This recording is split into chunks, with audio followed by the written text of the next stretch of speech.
After that, my dad started visiting us once or twice a month. He'd sit with me, tell me a story, and chat a bit. Occasionally, he'd take me out for a meal. He would console and sweet-talk my mom when convenient, or when he wanted something for himself. One day, he came over while my mom was drinking alone. She didn't realize how much she was becoming like Grandma, bitter, resentful, and quick to lash out. She yelled at him, hurling all her anger and frustration. My dad said little at first, but eventually sat down and poured himself a drink.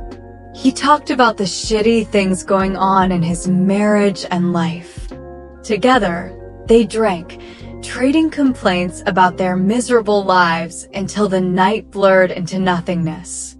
The next morning, they woke up next to each other in my mom's bed. My dad looked utterly devastated. Turns out, people really can trip over the same stone twice. 9 months later, my little brother was born. The first time I saw that wrinkled little creature, I thought he was the ugliest thing I'd ever seen. His toothless mouth opened wide as he bawled, his face flushed red. I reached out a finger to touch his tiny cheek. Instantly, he stopped crying, turned his head, and latched onto my finger, sucking on it with all his might. With my brother's arrival, my dad moved us into a bigger apartment and doubled the monthly allowance. Life improved a lot. Holding my baby brother, my mom's old ambitions reignited. She kissed his little face and boasted to me, "That woman your dad married only gave him a daughter. But me? I gave him a son. Because of your brother, your dad will have to treat us well." All because a passing comment my dad made years ago, back when they were still in love, that he'd always wanted a son. It was all in her dreams, of course. My dad had no intention of divorcing his wife, let alone marrying my mom. "Eileen Blanchard," he warned, "don't you dare get any ideas. If you dare bring this up to Delilah, I'll make your life a living hell. You're always talking about wanting to die. Why don't you go ahead and do it already?" Later, I learned that Delilah's family was the reason my dad was so successful. Divorce was never an option. My mom shoved my brother into my arms, screamed, and headbutted my dad in the stomach. "Why don't you just kill us all?" My brother burst into tears. I held him tightly, coldly watching the chaos unfold. If I could have chosen my parents, I'd never have picked them.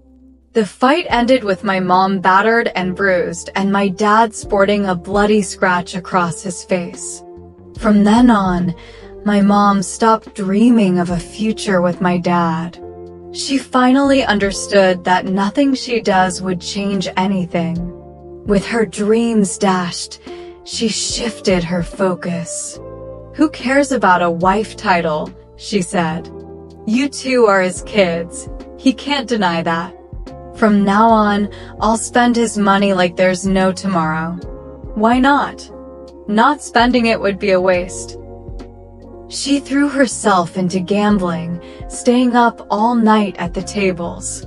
She stopped caring about her looks or figure. Whenever I went to fetch her from a game, I'd find her shoving greasy pizza into her mouth, yelling things like, "Hit me. Come on. I'm all in." Her world revolved around cards, dice, and alcohol. From elementary school, I reluctantly took on the responsibility of caring for my brother, Jamie.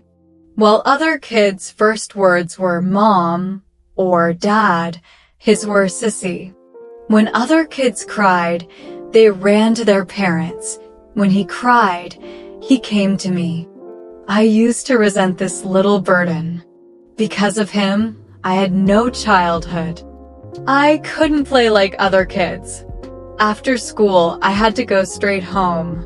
My mom would head out to either gamble or drink, leaving my 2 to 3-year-old brother locked at home alone, crying until he was hoarse, covered in filth. One stormy night, she didn't come back.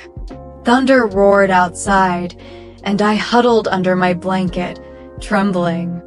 I've always been terrified of thunder. It's like a wild beast, ready to devour me. In the dark, a tiny figure climbed into my bed and snuggled into my arms. Just as I was about to comfort him like countless times before, he gently patted my back and murmured, "Don't be scared, sister. Don't be scared. I am here. I will protect you." I cried and held him tight. He was 5 years old that year. That was the moment I truly understood what love between siblings meant.